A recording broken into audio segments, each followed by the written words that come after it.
आसगल mini blog सागर mini blog start हो room ताला पके सागर कहीं आम चलू आज मेस सकाल जाऊँ आज ब्रेकफास्ट करने सका 7 साढ़े 7 पाखापाखि गलानी पिला सब क्लास बाहर चलिए आम कि जी चलो मेस ब्रेकफास्ट करदे आम भी क्लास बाहर तो 5टा इडली सागर आम ब्रेकफास्ट पूरा डन होगा सांबर और तार गुगुनी सागर आम पूरा चलू समस्त मिसिक क्लास सारा ब्रेक हो ब्रेक पर आमको कहले क्लास हेनी मुझे एत एक्साइटमेंट आउ कहनी जो मुझे क्लास हेनी कि कहले चलो ओडिशा स्टार्टअप बोली गोटे से हम से बसिकी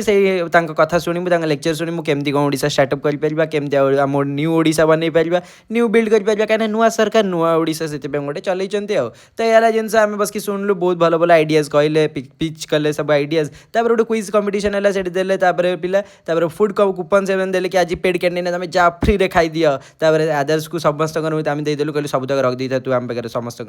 आम पहुँची गलु पेड कैंटीन एत बड़ा लाइन में पुणी लगिगलु कहीं फ्री का खाना ना तो सब में बटेगा तो आम नहीं आसले भात डाली पनीर और चिप्स बहुत भल करते खाଇବା तो खाଇବା पूरा ऑल डन करी भाई गोटे प्रोजेक्ट नहीं जाऊला से पॉल्यूशन गोटे प्रोजेक्ट तो ओडिशा स्टार्टअप भाई तो लाइक शेयर कमेंट सब्सक्राइब जय जगन्नाथ।